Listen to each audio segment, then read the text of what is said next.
go get the things that we need to do the stuff with the things to make the stuff work with the new thing. So we gotta get things to get the other thing. We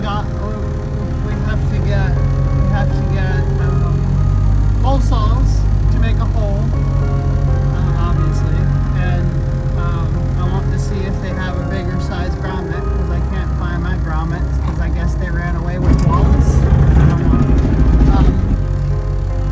And then we have to pick up the charger from the mail place and the other things from the mail place. So I guess we have to go get the things to do the stuff. I have a box. Sounds rattly. Anyway, we're back from town. This is the new charger. I've already opened it because I wanted to make sure what it was. But it's a big fancy charger. And that's going to go into the power shed. So let me walk you through everything we got going on. It's a shed. And there's power in it. I know, brilliant, right? So, generator makes the power. It goes through the big giant cable there, and the little box, this box, is like a fancy surge protector. It's mostly meant for big giant RVs, but works great for this. So it's a surge protector, isolator, all that kind of fancy stuff. And that feeds the big main power cable, which comes here into this box. This box I put together to be a fancy switch with a delay on. So when you start a generator, you're supposed to let it warm up before you really draw power from it. So this takes care of that automatically. So all we have to do is start it and then flip the switch, and then it does power things. So we're not going to really mess with this today, but I figure I'll walk you through it. Inside the box here is a big giant contactor.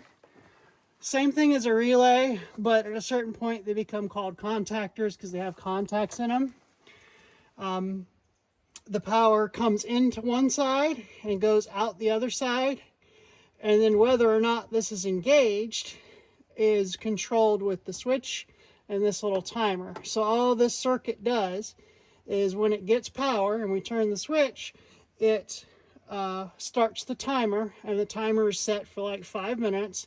And then after 5 minutes of having power, it engages the contactor and will link the generator to the power feed that we charge off of. The other benefit of the switch is when we need to cut it off, we can cut it off and the contactor is a clean disconnect. So we don't have like weird brownout things when it switches from the power feed back to the batteries and the inverter. So it's just a big fancy switch in here. What we're going to be messing with is the other side of it, which is in this little breaker panel here. And this breaker panel takes the 50 amp in, and then we've got it just on 30 amp breakers because basically everything else is only drawing that much. So we want to make sure that we have a breaker that corresponds to what we're drawing and the size of our wires and everything. So one of these breakers goes down here and inside to the solar inverter that's in there. I'm going to show you in a minute. The other goes to this wire, which goes down to an RV plug on the other side, which plugs into a system that's self-contained in an RV. So we just have one system that's external in the shed here, that's more like you would have for powering a cabin. And then we have a system that's in a trailer that's completely mobile and can just plug in anywhere. So we're going to be taking this side of it and adding on for the other charger. That way the new charger is triggered and gets fed directly by the generator and doesn't go through anything else. So if we take a look inside the shed here,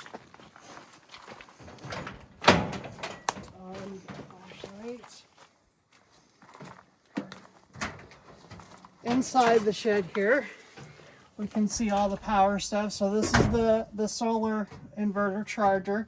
You can see where the wires come in and the wires go out. So all this does is convert one kind of power into another kind of power, whether it's AC from the generator or it's solar from the solar panels coming into it. It takes that energy and either sends it directly out to the 110 or it sends it down into the battery bank. So there's 4 batteries making 48 volts, so 12, 24, 36, 48. So 4 in series for 48 volts, and there's 2 of them. So 4 series, 2 parallel. That gives us roughly 200 amp hours of 48 volts, which with lithium iron phosphate batteries is actually 58.4 when they're fully charged. The voltages kind of don't matter so much. It's more about how many amp hours are in them. Over there is a shunt, and that guy's whole job is to measure the amps in or out so that we have an accurate count of what's in there, and that's what this little display up here says. And because we're lazy and don't want to walk outside to check it, we've got a security camera pointed at it so we can always just quickly see what it is. The little display here does light up, and you can see some various figures. We're going to mount the new charger in here, probably just up top here on the little shelf, and we're going to put a new receptacle on the corner there, fed from outside, so that the charger is inside, out of the weather and everything, and close enough to the batteries where it should be, and it's getting fed the power from outside. So that's kind of an overview of what's going on, and now we just got to do it and make it happen. First thing we got to do is install that receptacle. Well, we don't have to do it that way, but that's the way I'm doing it. So I've got some of the same wire that I've been using, which is, yep, it's 10 AWG stranded, which is more than enough for the amperage we're pulling. I think it's actually old 30 amp RV cord that the end's melted on for whatever reason. But anyway, it's good cable. It's plenty long enough. We're going to go from the box out here and inside to receptacle, which I should have in this bag. So we got the box, the cover, and the receptacle. So that goes inside, and then the new charger will just plug into that. That way, this receptacle inside the shed is only on when the generator is on, which will make that automatically come on and do its charging stuff. So we need to open up the breaker panel out here. Suppose this is a point where I should make a disclaimer. Electricity is dangerous. Don't play with it. It's not something to play with. The pixies get angry and they will attack you.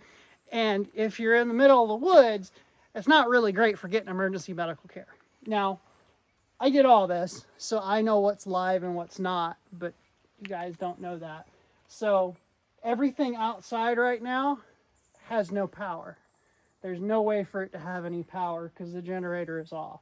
So I'm going to go poke around in this box, and I will turn the breakers off, but there's no power in it at all. And I can show you that on the meter. Actually, let's do that. Let's get the box open, and I'll show you that on the meter, because I feel like too many people gloss over not being safe about stuff. So we got the meter. There's nothing fancy about it, but it works. So set a meter for AC volts. There it is. So this isn't really a meter how-to, but the meter is set on 100 volts, so you'll be able to see that'll stay 0. Let's get the box open.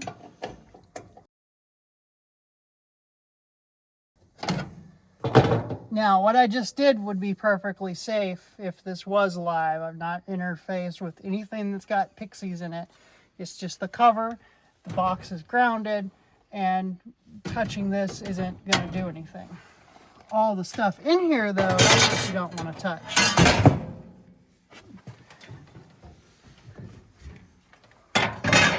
So, just to make sure we're connected, let's switch this to... I've forgotten where it is on here. where's my continuity setting? There it is. Yep, the leads are connected. So this just checks for continuity. So we know the meter is good, the wires are connected. And then if we probe neutral, so neutral is the white, and then we probe the breakers, you can see it's just residual because it's connected to diodes inside. If we check the top, see the same thing, it's dead because it's not even making it through the breaker, and there's no power anywhere. So just something for safety if you're messing with stuff that can kill you. It's worth being safe. So we know all this is dead. I'll go ahead and turn these off. It's not really going to make a difference for what we're doing, but we can set this out of the way.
So,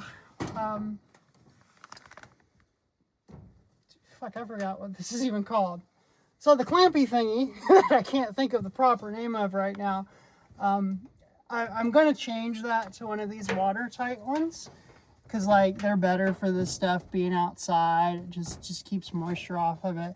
But this is fine. We're under cover, so this isn't getting water. So technically this is still to code, not that any of this needs to be to code, but that's there to hold the wire to make sure that these wires inside don't get yanked out of something.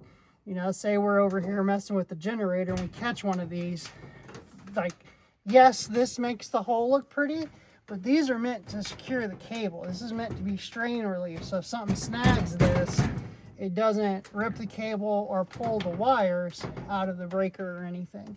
So that's why that's there. You just do the little punch out thing, stick that in, and now we got wires. Before I connect these and close all this back up, I want to get the wire already run inside. I think I've got clearance to just go right below this, but I'm going to pop inside and take a look and make sure before I start drilling, because I definitely don't want to drill into a battery or any wires or anything that might have power, because this is all dead, but everything on the other side has power running through it. So I'm gonna pop around and check that.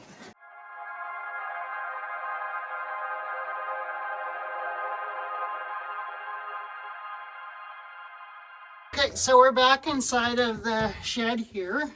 Let me set the light down. So this is where that wire comes in, and you can see how it kind of looks loose from this side. But that's the wire coming in that feeds our power. So we've got plenty of space, nothing around, so we can punch a hole right there and bring that other cable in, and we'll bring it in, and we'll just go up behind this stuff and put that receptacle over here. Hopefully that's going to work for us. There's some other cabling in here, like these wires. You can see me touching that. I verified this earlier, that stuff from the old setup, I'm actually going to pull that out today when we come and do the inside stuff. So let's go back around and get that hole drilled. We got this thing. It's got to go through. Did I lose the? I had to make sure I had the nut for it. So it's got to go through the metal. So we need to put a hole in the metal. And that's where these come in. They're hole saws, because they saw and they make holes. But anyway, so we got this set of hole saws here that make nice round holes for us, and we just need to find the right size. So the easiest thing to do, since they're all standing up, is we just want to see which one it fits in.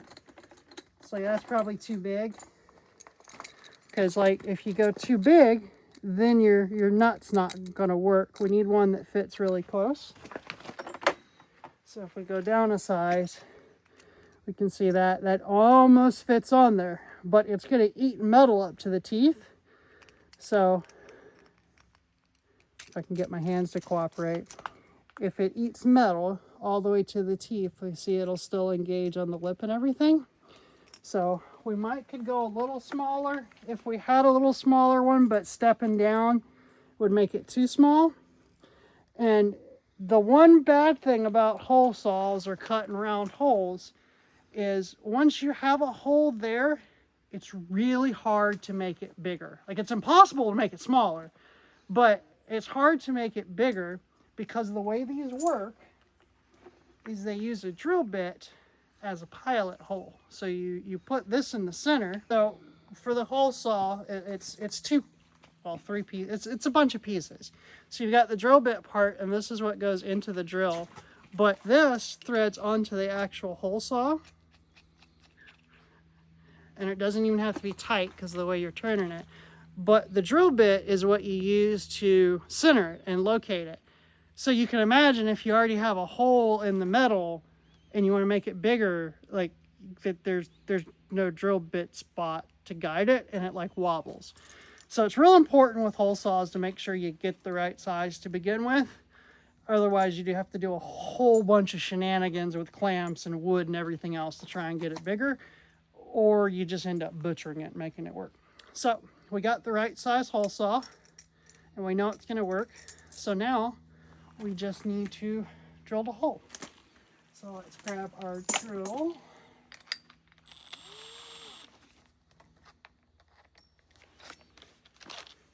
And then we're going to go drill our hole.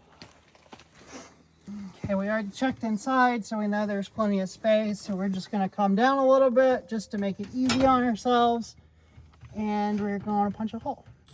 You don't have to go fast.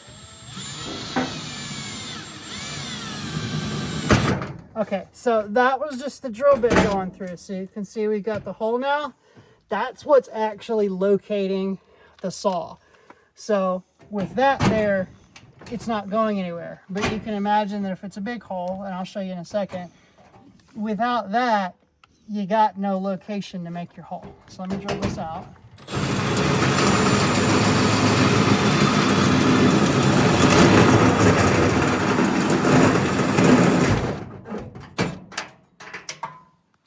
Inside. So now we've got our hole, but say I needed to make that bigger. Let me even grab the bigger one.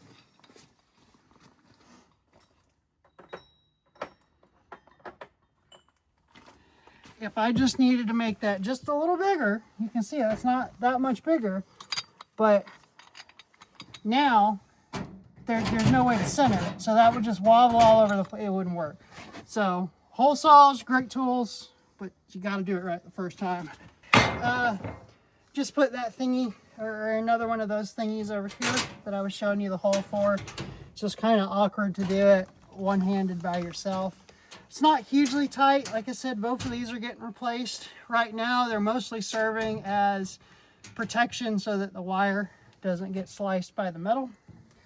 So we're going to go ahead and shove our cable in, and I'm not going to push it too far because we do have live batteries in there. So I'm going to push it just a little bit, and then I'm going to go in and grab it. You can stay here and watch this. So I'm going to go grab it. I'll be right back.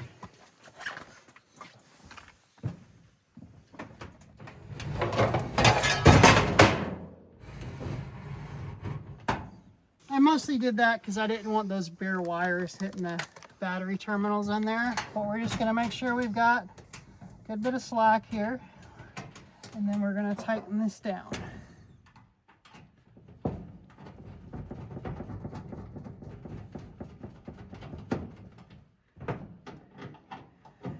Another thing to be aware of with these kind of cable clamps, like these ones aren't so bad, they only get so tight. But these, you can actually tighten some of them so much that they'll mess up the wires inside and crimp them and can break them. So there is such a thing as too tight with these, and it's just kind of a by feel thing. You want to make sure that you can't pull the wire out, but you don't want it so tight that it's actually crushing the wires on the inside, because over time that'll give you problems. But that's good for there. So we're going to leave these bare, and we're going to go ahead inside and do the receptacle. Anytime I'm adding a circuit, I like to leave the connections to the power side, to the breaker side till last. That way I know everything downstream of the circuit is all buttoned up and good to go. So even if there is power to any of this, when I hook it up, there's no bare wires flopping about anywhere that are going to short or cause a fire or anything like that. So we're going to leave this all for now and go inside and just put a receptacle up. So it occurred to me I didn't have a ground lug. So inside most metal boxes, there's a raised spot that actually has a machine screw thread in it. And they make little green screws that go in there so that you can ground the box. The idea is that when your wires come in, you have a ground wire goes straight to the box, so the metal box is grounded. Don't have that, it'd be good to have, but I got a better than box standard receptacle. This one's actually a 20 amp receptacle. Couple ways you can easily tell that. It's got the sideways prong, that's a giveaway that it's a 20 amp. If it was just a normal receptacle, most of the ones in houses, they're just going to have two straight lines and look like an 11, little face. Well, this one's got a sideways line because 20 amp cords were keyed so that you couldn't plug a 20 amp appliance into a 10 or 15 amp receptacle, because you never want to try and draw more than everything is rated for. Since we're using 30 amp wire, we got plenty of that. I got a better receptacle. Conveniently, it has a full metal back strap on it for its ground lug. So that will ground our box, at least until I add another wire if it's necessary. Being that it's inside, we don't ever mess with it. It's not a huge deal, but technically you should always ground your boxes when possible, because it's just an extra safety thing. That way, if something ever hits it, it goes to ground, trips a breaker easier, that kind of stuff. But for now, it's going to be perfectly fine, perfectly safe for what I'm doing with it. The first thing I'm going to do is get rid of the extra wires, because I also want to steal one of the non-used grommets for the receptacle box, because I thought I had more small ones. Anyway, so this has power in it. This circuit right now, this breaker box is kind of neat because you can have independent lines coming in. So this breaker is feeding power to something right now. So this is live. I'll show you that on the meter when I get it open. But right now, I'm just going to open this up and take a look inside and kind of see what's going on. Now again, even though this has power in it, this box is grounded. There's no power on it. It's safe to touch. So we can take this off. Careful not to drop and lose our screw. And now we can see we've got wires and stuff inside. So originally, there wasn't the stuff outside. Everything went through this little breaker box. So that's why half of it's not being used. This big cable coming out the top isn't being used. It's just a plug outside on the ground. So I'm gonna get the meter and I'm gonna show you what's live in here. Okay, you should be able to see the meter. It's not the best, but it'll show you. So, like I said, this side, as you can see, it's off. This big cable goes to nothing. And again, stuff's live, you have to be careful, but I know these wires are insulated. This wire here, you can see isn't connected because it's capped off from outside. And you can see the ground is connected to a wire, but it's connected to this wire, which loops up here and is disconnected. So even though these are bare, they're not connected to anything. It's just bare wire. And then the neutral, same thing. It's connected just to this cable. So we're going to disconnect these and pull these wires out because they don't need to be in this panel anymore. And they'll free up some space. So if I hold these out of the way, you can see this whole half is live. So if we touch our hot up here and we touch our, where's the neutral? The neutral's capped. We don't have a neutral bus bar. So you can see these neutrals are capped into each other and the ground is being used as the bar there. I don't really want to rip my tape to prove that it's hot, so I'm not going to do that. Take my word for it. There's power in here, so we're going to be careful, but I want to get these out of the way.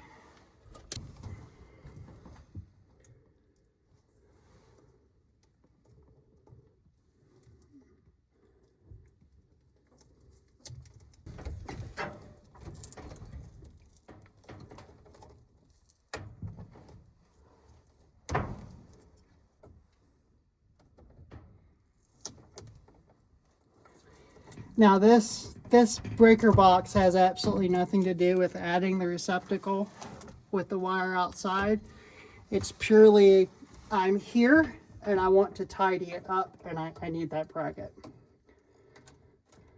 If I didn't need the bracket, probably wouldn't do this. Now, you saw when I took this cap off, this line was cut so that it's blunt. I'm going to do the same thing with these others. That's just less chance for something to touch something and arc. So I'm just going to cut a little piece off.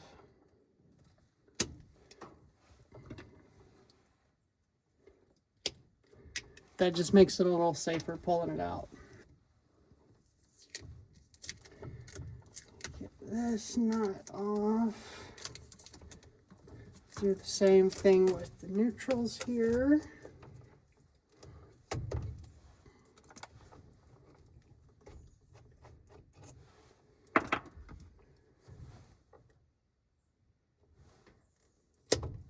Cutting a little of the insulation off too, wastes a little wire, but it holds all the strands together so I don't make a complete mess.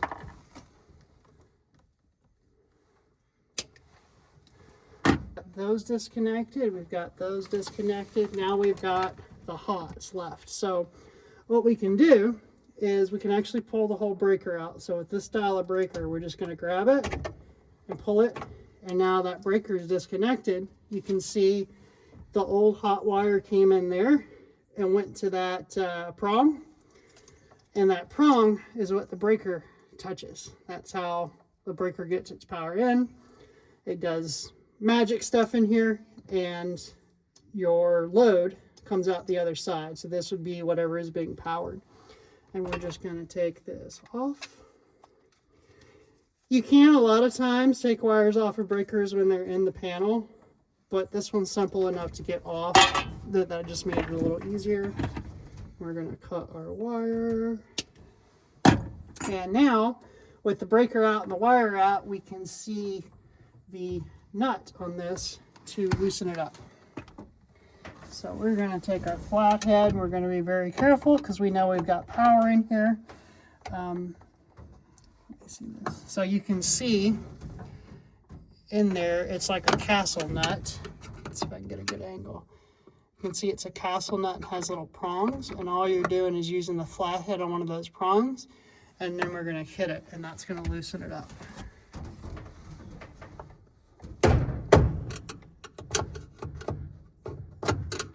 And that is legitimately how they're meant to work. And now that that's off, we just want to be careful because we've got to feed the wires through. We don't want them to touch anything in here that's hot. And then we just need to get our nut out of there. And just being extra careful. And now we've got our nut. So that's what I needed out of there. And we're going to pull this out of the way. And this big giant wire goes outside, and I do not want to move all the batteries to pull it out. So what I'm going to do is, now that that wire is disconnected, I'm going to stick the wire nuts back on this, and these wires can go back in this panel and just be dead. And they'll be nice and safe and out of the way. And then next time we do battery maintenance or anything, I can pull the cable out. But that involves moving the generator and moving all these batteries, and I just don't want to.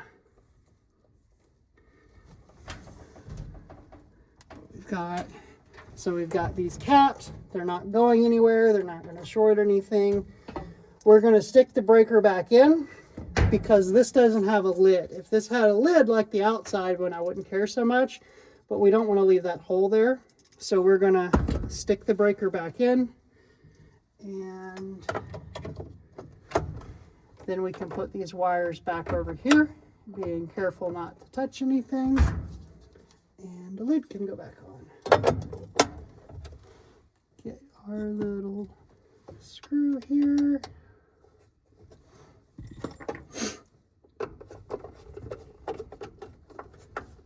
And there, now we got that wire out the way, which we pulled off, and we can get our little cable thingy off of here for our box. And this, I'm still thinking, is probably going to go right here, maybe sideways. We can run the cable through. So let me get set up for that, and then we'll be back in a second. Went ahead and prepped the grommet thing on the box, so it's on there, ready to go, and double checked that our receptacle was good. This receptacle is, again, it's a little better quality one. So you can see it's got a bunch of writing on the back. I don't know if you can make it out. This one makes it real simple for you. It says hot, and then it says neutral on this side. A lot of them, you have different colors. So lighter color, white wire, darker color, usually black wire with 110 stuff. Just depends, but you can always look it up. It's an industry standard. None of them are ever going to be made any different. This one also has the little back plates. So because we have stranded wire, this is a good thing. So when we shove the wire in there and tighten it down, it'll help clamp on all the strands. If you have solid copper wire, that wouldn't matter so much because you're going to hook it anyway. But it's just an extra little thing. You spend another 50 cents, $1, you get a better receptacle. That's what it amounts to. So we're going to go back in the hole, and we're going to mount the box, and then we're going to put the wire in it and hook it up. It doesn't really matter what kind of screws you mount stuff to wood with. I'm partial to this brand of screws simply because I've never really had problems with them, and they come with these cool little plastic boxes, little bit holes. I don't know, it's just the ones I use. But they're star drive, so I got the star drive bit in my drill, and I'm just gonna casually mount the box up here.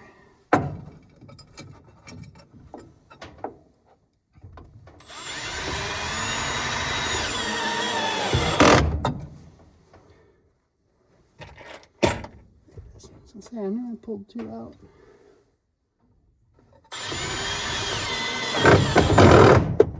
Okay, I stripped that one a little bit, but not planning on taking it down, so that's future me's problem.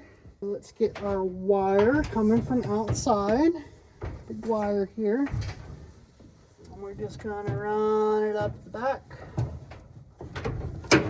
I suppose that's the other thing I should mention.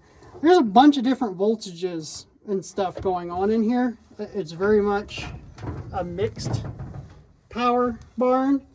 Over here, this is converting the 48 volts DC from the batteries to 12 volts DC. This is just meant to keep batteries on our trailer charged instead of running a 110 converter.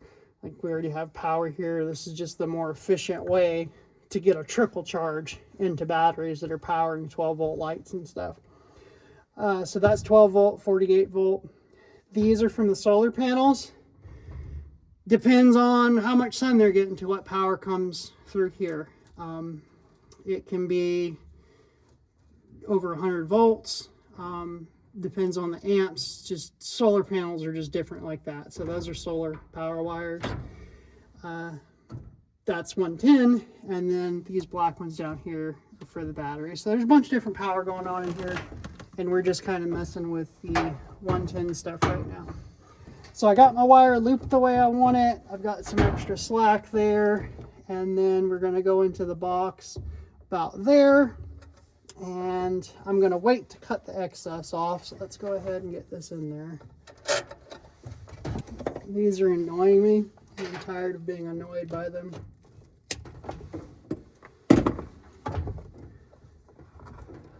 Okay, go into the hole, please. Come on. You can do it. Maybe not. Let's try again. There we go.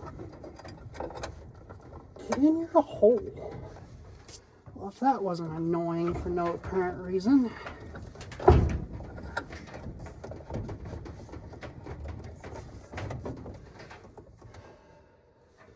I don't really want to leave all this extra wire, so I am going to shorten it. Even though that leaves me with a pretty useless length of wire. Whatever. I'd rather it look kind of right. But messy. So we got plenty of slack. So we need to make sure and leave enough wire in here for the receptacle and all to fit. So what we're actually going to do is we're going to get a permanent marker. So I want to cut the sheathing right there, so this outside part right there, and I want to make sure and leave that much loose wire. Annoyingly, I'm going to pull this back out so that I can cut the wire easier and not mess up the wire. Sometimes you got to do a thing and then undo the thing to be able to do the thing. But eventually, it'll be done.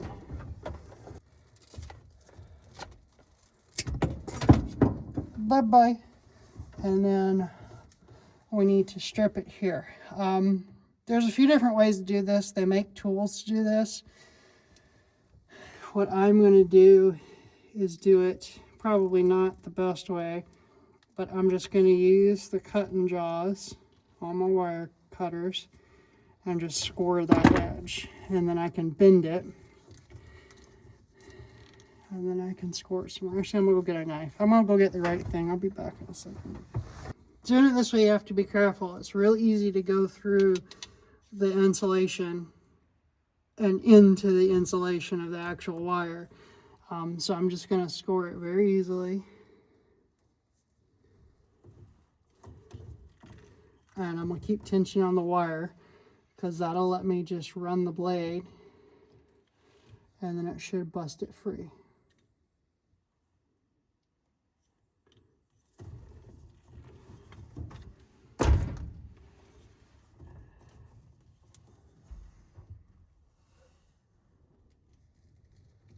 Okay, so you can see that's one of the wires. So you don't want to score it and end up in that.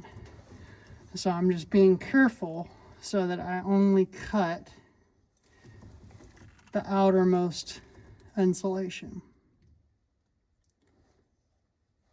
Well, now my battery died. Okay, I went and had a chat with Aziz and the light's back on. Aziz, light! Much better, thank you, Aziz. Putting tension on the wire like this helps it want to pull apart. So I'm not even using any force. I'm just kind of running the edge back and forth. This would work better with a sharper blade perhaps, but you know, this one's rusty, so definitely trying to get some tetanus going on here. And that should pull off. Okay, so now we've got our wires, and they will go to the receptacle. Let's get this back in the box. Hopefully it doesn't fight me this time.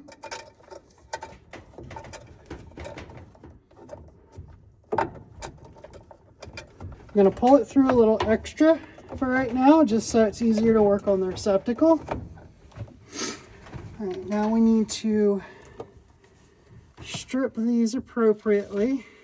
I don't really have, because this is 10 gauge wire. These only go to 12, so I don't want to use that because that will cut off some of the conductors. So I'm just gonna do it by hand. Kind of nibble around on it. And then I'm not gonna clamp it all the way, but I'm gonna use that to pull. So I got that one nice and done. Let's do these other ones. Now I'm not putting a lot. I'm gonna do these shorter because they're only gonna go so far in here. So we only want to do as much as is gonna go in there. Just nibble around it a little and then pull it off.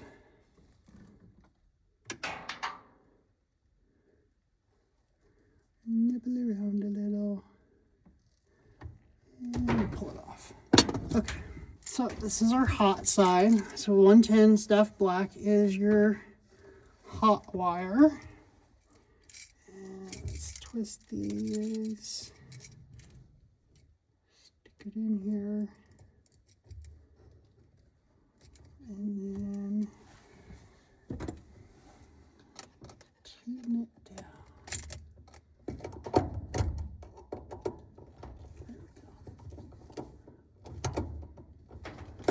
There's another flag.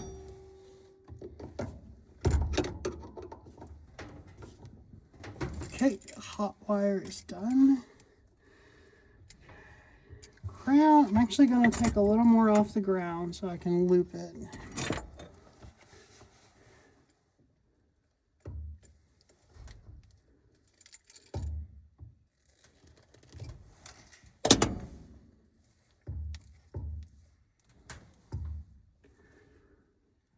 So we're going to make a hook with the wire, and then we're going to put it over. Let's get as many under there as we can.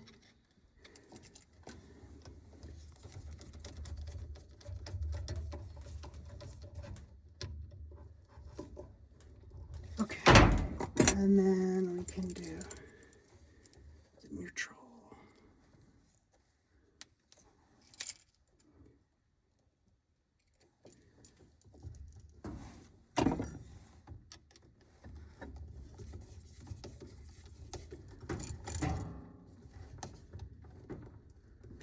Okay, just double check everything. Make sure it's good and tight. Then we're going to pull the slack back through. We're going to stop it right there. Get this tightened down. Now we can just get the wires to fit.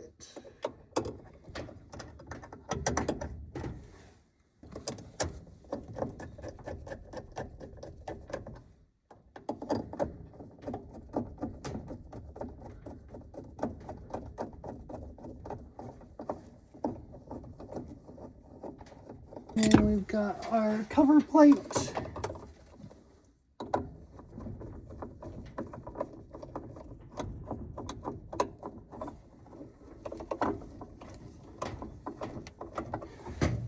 One receptacle. So we're back outside. We're just going to do these connections. And we can close this up. And the wiring part of it for the input will be done. Then we can figure out where to put the charger inside and get it wired to the batteries. Yay. Strip the wire. Twist the wire.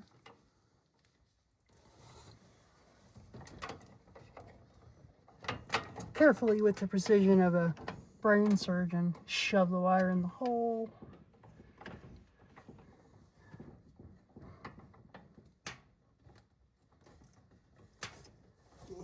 And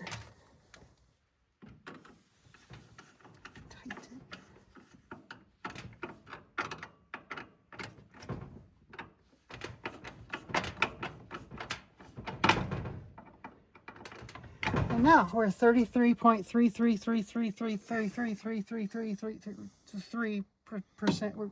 We're a third of the way done. This one needs to go into this breaker.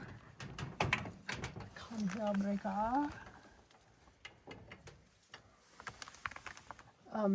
So a lot of breakers like this one are actually kind of set up to have two conductors go into them. You can see it's like ovaled out on one side, so one wire can go on that side of the screw and one wire can go on the other side. So I'm going to loosen this up so that we can get the other wire in there. Actually, I'm going to prep the wire first. Let's make it kind of the same length too. Keep it a little tidier.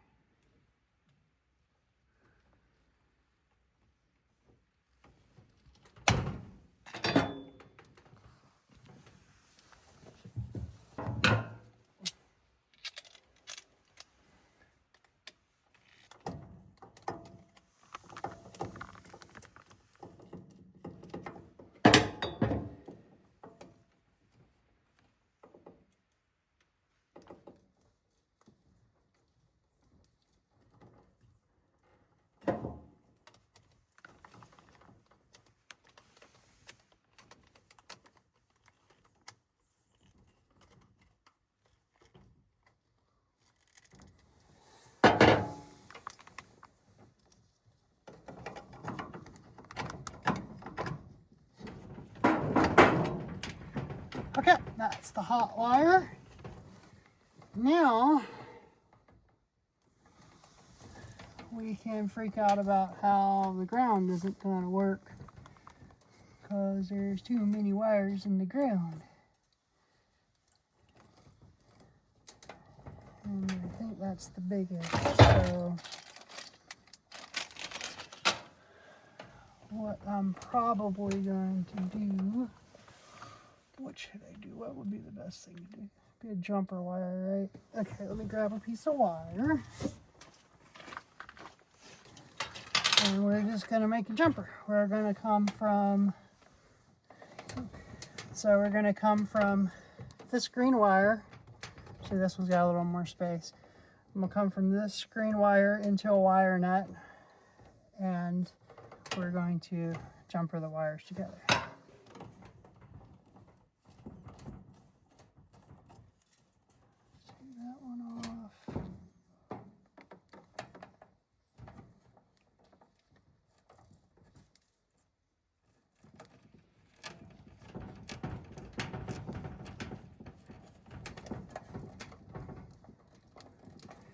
Okay, so that's our main ground there. And then we're going to hook all of these together. In fancier breaker boxes, you've got a bus bar that all your grounds could go into.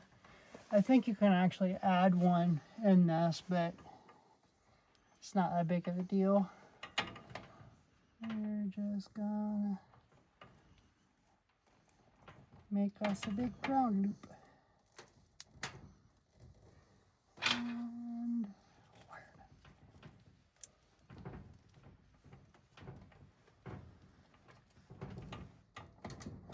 Okay, that's everything connected. We got hot connected, neutral connected, ground connected, wire is good. Now we can close up the panel. In a perfect world, it's always best if you try to get your wire nuts the other way so they don't collect water. But again, we're not getting water into this. This is an exterior panel, but we're undercover, so it shouldn't ever get wet other than like rain spray if the wind's bad. All right, so we want to make sure nothing was pinched, it went on easy, didn't have to fight it. If you got to fight it, it's either overloaded or you don't have your wires organized. Like, you should never have to fight to get a lid back on. That's usually the sign something else is wrong. I mean, I say that, but I've had old breaker panels that were just a pain. So your mileage may vary. But we're all connected. So we've got our wire So our breaker going inside, it's on the receptacle. We know everything's good. So we can go ahead and turn these back on. This is a connector that came with the charger. I'd like it if it had bigger wires, but they're technically meet spec for what it's doing. So we're on DC now. So now black is negative, which is negative. So this is the black line from the plug for the charger going into the correct side of the shunt. The only thing that should ever be on this side is the battery, because we want to measure everything going in and out of the batteries. And then the positive is down here. The reason for the crossover is because of the way the batteries are, you want them to try to be even. So you pull negative off of one pack and you flip it and you pull positive off the other. That means that the pixies are traveling through all the batteries. It just makes it more even, more balanced. So yeah, we got that hooked up. Now we're gonna figure out where we can put the charger and go from there. Here's the charger doohickey. I just had to put the feet on, so some assembly was required, as if it's not a definition from the whole life. This is the part that plugs into the batteries, that connector that I just put in. And we're going to go in the shed and see if we can figure out how to situate things. Okay, so ideally, we want to put it up here. So let's make sure this is going to, okay, I know what I'm going to do. I'm going to do a whole bunch of rearranging. Let's see.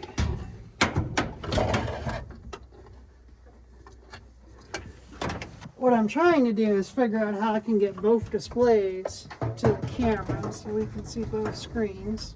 Get this cable down here. Okay. Maybe.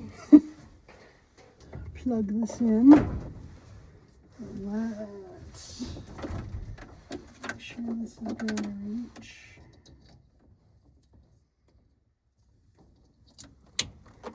That's plugged in.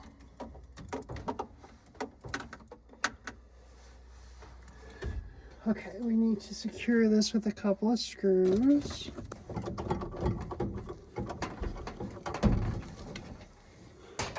This screw is going to be way too long, but it will work.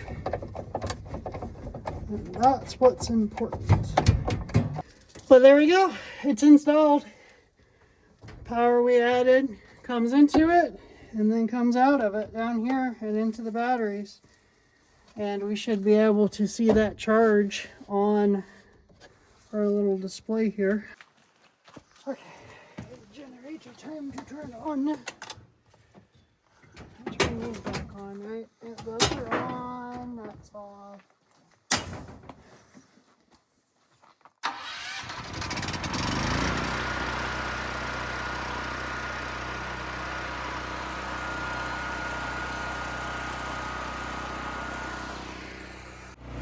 Okay, so generator is running, switch is on, the orange light means power is flowing. Inside, our solar inverter charger is putting 10 amps into the batteries, so that's 9 amps of charge into the bank of batteries. The new charger putting in 19.5, it's a little hard to see, but he's putting in 19.5 amps, and combined, they're putting in 28.4, 28.5, so that's how many amps are going into the battery, and we know that because of the shunt here that's measuring it. And you can see that it's telling us it'll take about 2 hours at that rate fully charge, which is a lot better than when we were only charging at 8-9 amps. So it's about 3 times as fast by having the extra charger, which means the generator has to run less